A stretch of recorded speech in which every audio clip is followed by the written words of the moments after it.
setelah tadi Dajjal terbunuh dan pengikut-pengikutnya juga mati, akhirnya Nabi Isa alaihissalam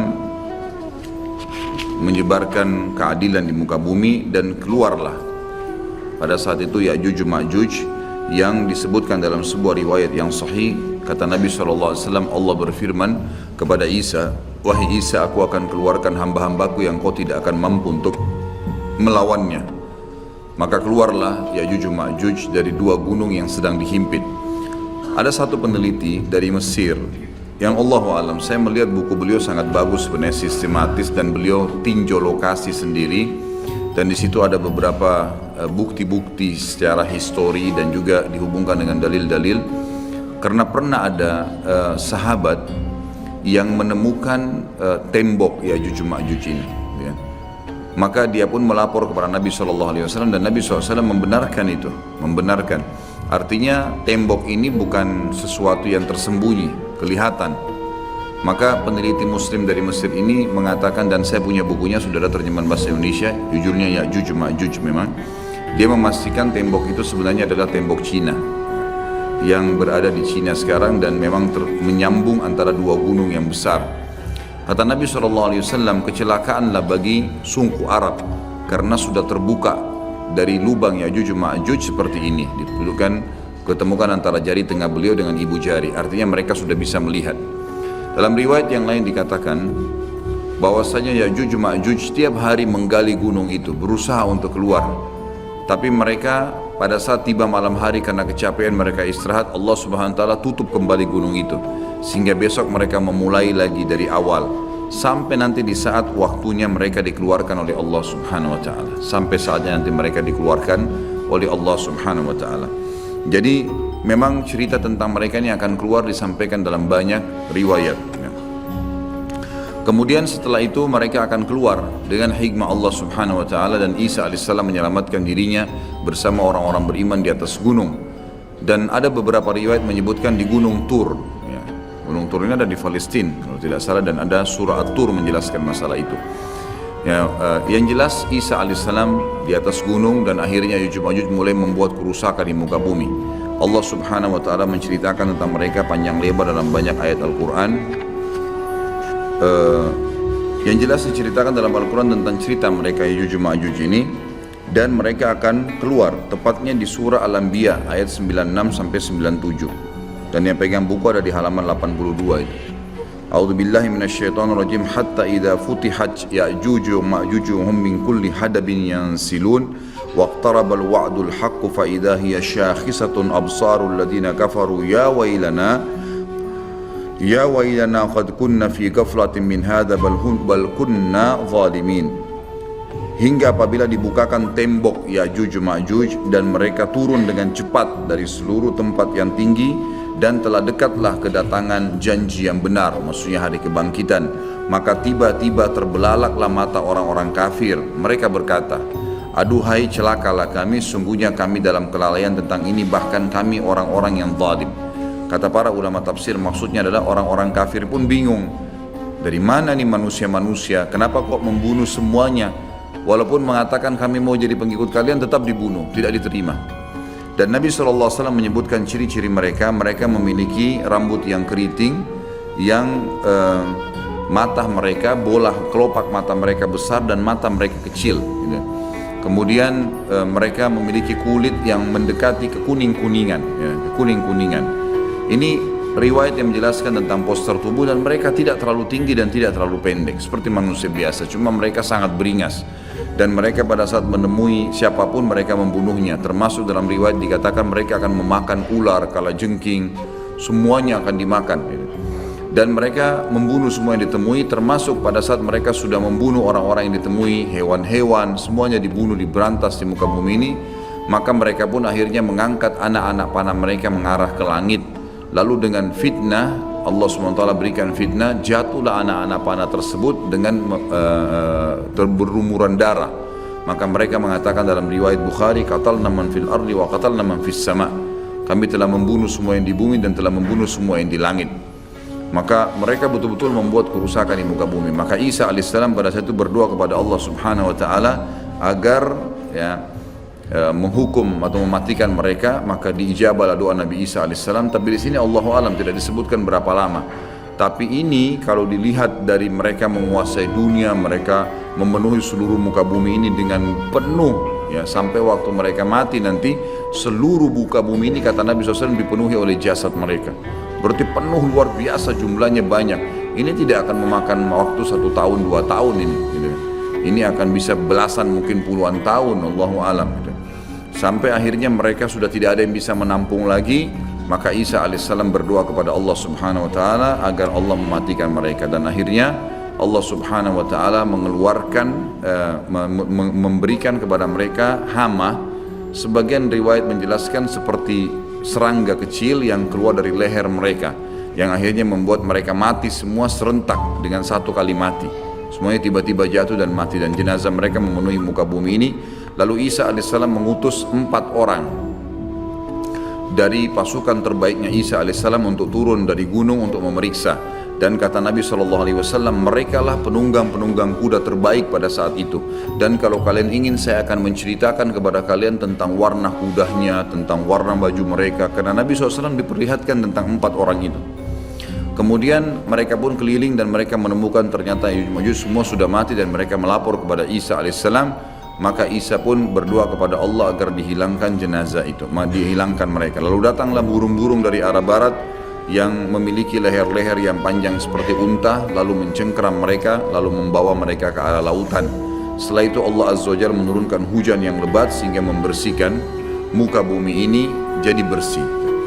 Baik, setelah itu ada riwayat yang disebutkan oleh Syekh Abu Bakar di sini, sebuah riwayat yang cukup panjang.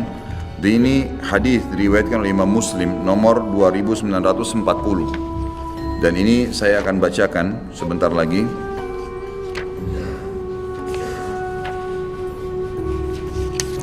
Yang bunyinya kata Nabi SAW, "Yakhrujud dajjalu fi ummati fayamkuthu arba'in.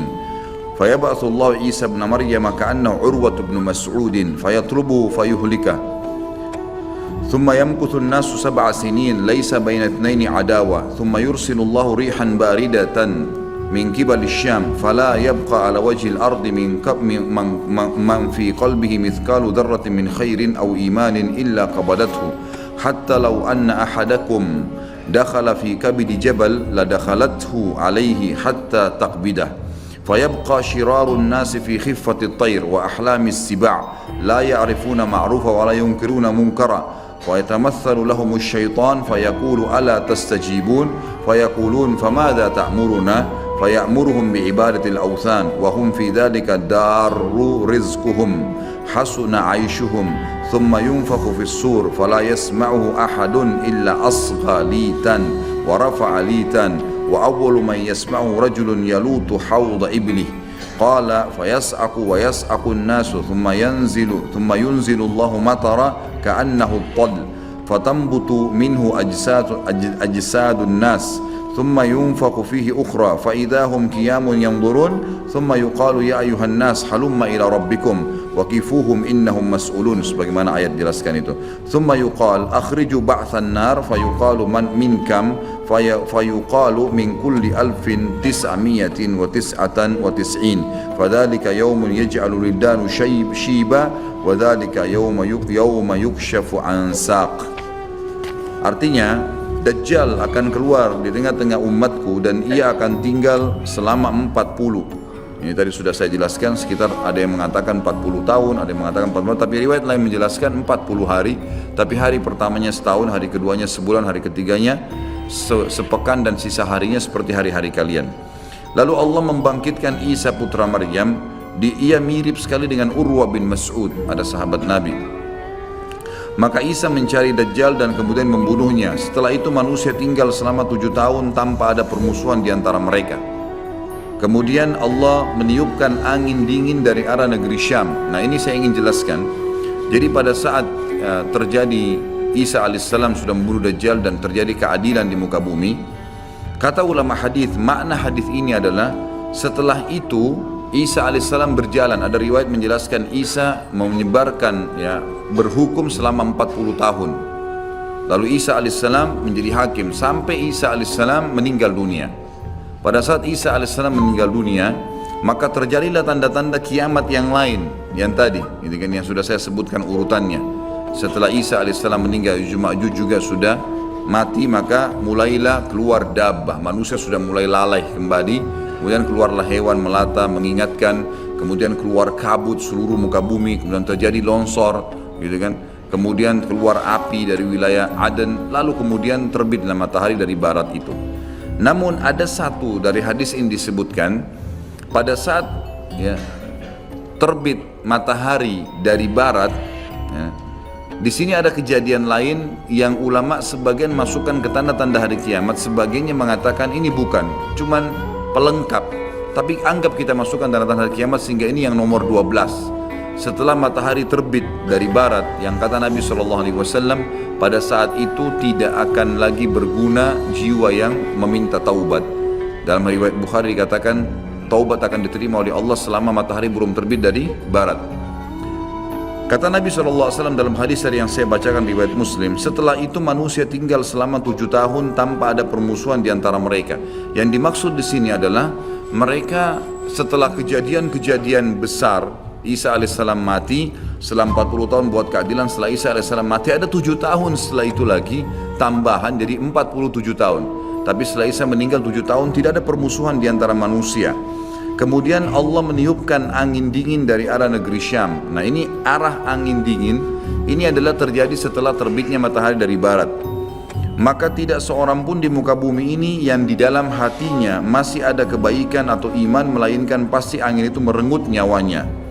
Hingga sekiranya ada seseorang di antara kalian yang bersembunyi di rongga gunung sekalipun, niscaya angin itu akan masuk dan merenggut nyawanya. Maka yang tersisa adalah manusia-manusia jahat yang tangkas bagaikan tangkasnya burung dan binatang buas. Mereka tidak mengenal kebaikan dan tidak mengingkari kemungkaran. Jadi setelah terjadi semua tanda-tanda kiamat besar itu, gitu kan, maka orang-orang beriman dimatikan oleh Allah Subhanahu wa taala dengan cara ditiupkan angin dingin dari arah negeri Syam. Seluruh muka bumi orang beriman habis, gitu kan. Pada saat orang beriman ini habis, dan sudah ada orang-orang yang tadi saya bilang mulai membangkang setelah Nabi Isa alaihissalam meninggal, itu kan, dan dabbah hewan melata yang keluar itu membawa cap. Dalam hadis Bukhari dicaplah orang-orang yang beriman dan orang kafir. Berarti sudah ada orang-orang yang kafir pada saat itu. Maka matilah semua orang-orang yang beriman. Tertinggallah orang-orang yang seperti tangkasnya tadi binatang burung dan binatang-binatang buas. Mereka tidak mengenal kebaikan, apa yang Allah perintahkan, dan juga tidak mengingkari kemungkaran. Lalu syaitan datang kepada mereka berbentuk manusia seraya berkata, apakah kalian mau memenuhi ajakanku? Mereka berkata, apa yang kamu perintahkan kepada kami? Lalu syaitan menyuruh mereka menyembah berhala. Di sini sebagian ulama hadis mengatakan syaitan memperindah dengan istilah seni dan seterusnya, kemudian patung-patung itu mulai menghiasi seluruh muka bumi ini. Jadi mereka sembah. Lalu syaitan menyuruh mereka menyembah berhala, padahal harta kekayaan mereka melimpah ruah pada saat itu, dan kehidupan mereka semuanya sejahtera.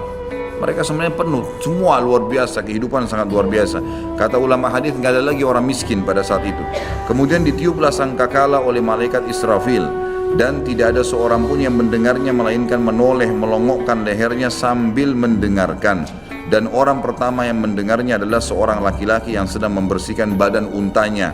Rasulullah SAW melanjutkan, lalu ia pun pingsan tersentak, artinya mati maksudnya di sini, dan manusia pun pingsan tersentak, semuanya juga mati. Setelah itu Allah Subhanahu wa taala menurunkan hujan seperti hujan gerimis yang dengannya jasad-jasad manusia tumbuh kembali. Lalu trompet sangkakala ditiup sekali lagi, maka dengan serta-merta manusia bangkit sambil menunggu. Lalu dikatakan, hai manusia, marilah pergi menuju ke Tuhan kalian.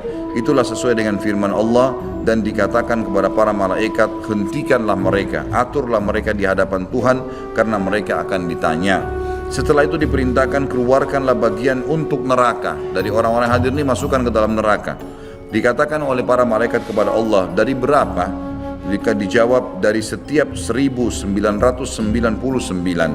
Itulah hari yang mana anak-anak bisa menjadi beruban, dan itulah hari di mana betis akan disingkapkan.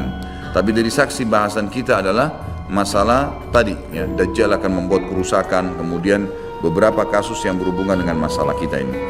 Tentu dari 11 tadi tanda-tanda hari kiamat ini sudah saya jelaskan secara global semuanya, dan ada tambahan lagi satu, berhubungan dengan riwayat dan tidak disebutkan oleh Syekh Abu Bakar Siddiq rahimahullah, hadis-hadis sahih riwayatkan Imam Bukhari, Imam Muslim tentang adanya dzu sakain ya.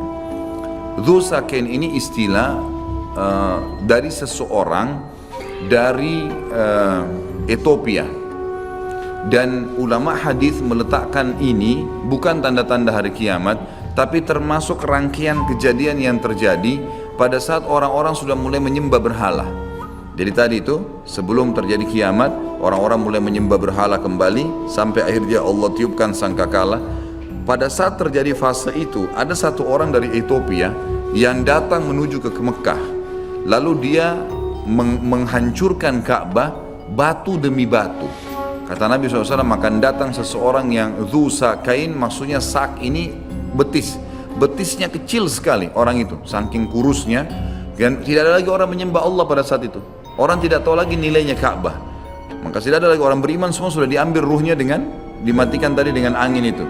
Maka tidak ada yang tahu nilainya, dia pun datang lalu dia mencabut-cabut. Kata Nabi SAW, saya diperlihatkan oleh Allah pada saat dia mencabut-cabut batu Ka'bah itu dan akhirnya membuatnya rata dengan tanah, gitu kan.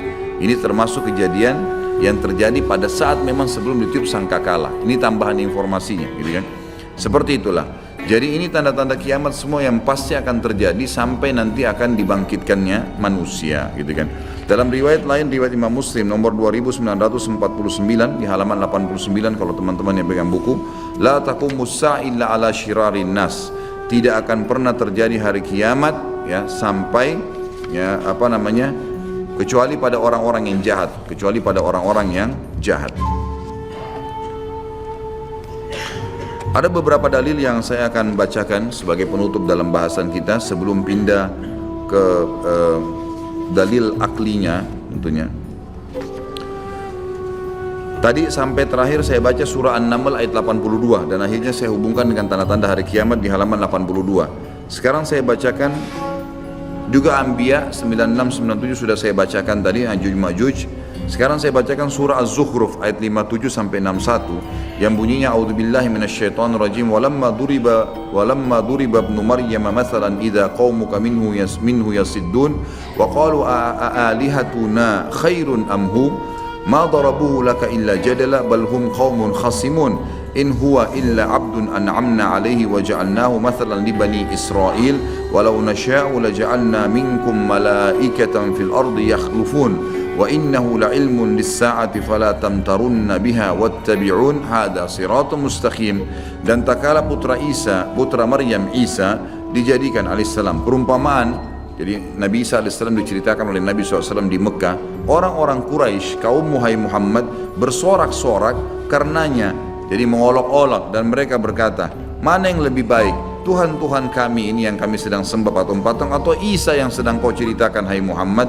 Mereka tidak memberikan perumpamaan itu kepadamu melainkan dengan maksud membantah saja. Sebenarnya mereka adalah kaum yang suka bertengkar. Isa tidak lain hanyalah seorang hamba yang telah kami berikan kepadanya nikmat kenabian dan kami jadikan dia sebagai tanda bukti kekuasaan Allah untuk Bani Israel.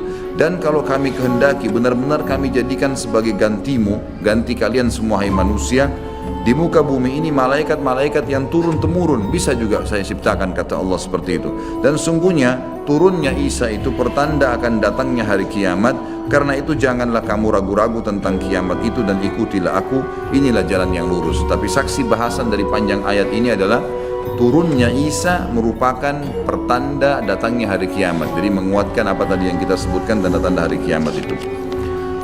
Kemudian surah Az-Zumar diangkat oleh beliau ayat 68 sampai 70 yang bunyinya a'udzubillahi minasyaitonir rajim wa nufikha fis suri fa sa'ika man fis samawati wa man fil ardi illa man syaa Allah thumma nufikha fihi ukhra fa idahum qiyamun yanzurun wa asyraqatil ardu bi nuri rabbiha wa wudi'al kitabu wa ji'a bin nabiyyina wasyuhada wa ji'a bin nabiyyina wasyuhada'i wa qudiya bainahum bil haqqi wa hum la yudhlamun wa uffiyat kullu nafsin ma 'amilat wa huwa a'lamu bima yaf'alun. Yang artinya dan ditiupkan sangkakala, maka matilah siapa yang di langit, siapapun di langit dan siapapun di bumi kecuali siapa yang dikehendaki oleh Allah. Ulama tafsir mengatakan yang tidak masuk dalam meninggal pada saat itu adalah Jibril, Mikail dan Israfil. Jibril pimpinan malaikat, Mikail wakilnya, dan Israfil peniup sangkakala. Kemudian termasuk pemikul arsy Allah yang 8 malaikat yang sudah pernah kita jelaskan pada saat menjelaskan masalah iman kepada malaikat.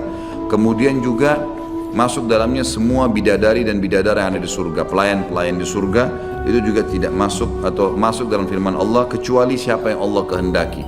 Tapi semua manusia, semua jin, semua hewan, tumbuh-tumbuhan, ini semua akan hancur. Kemudian ditiup sangkakala itu sekali lagi, maka tiba-tiba mereka berdiri menunggu putusan masing-masing, dan terang benderanglah bumi atau padang mahsyar dengan cahaya keadilan Rabb-Nya, dan diberikanlah buku perhitungan perbuatan masing-masing, dan didatangkanlah para nabi dan saksi-saksi, dan diberi keputusan antara mereka dengan adil, sedang mereka tidak dirugikan, dan disempurnakanlah bagi mereka disempurnakan bagi tiap-tiap jiwa balasan apa yang telah dikerjakannya, dan Dia Allah lebih mengetahui apa yang mereka kerjakan. Tentu ini menceritakan tentang masalah ditiupnya sangkakala tadi, yang pada saat selesai semua tanda-tanda kiamat besar ditiup sangkakala, itu saksi bahasan kita.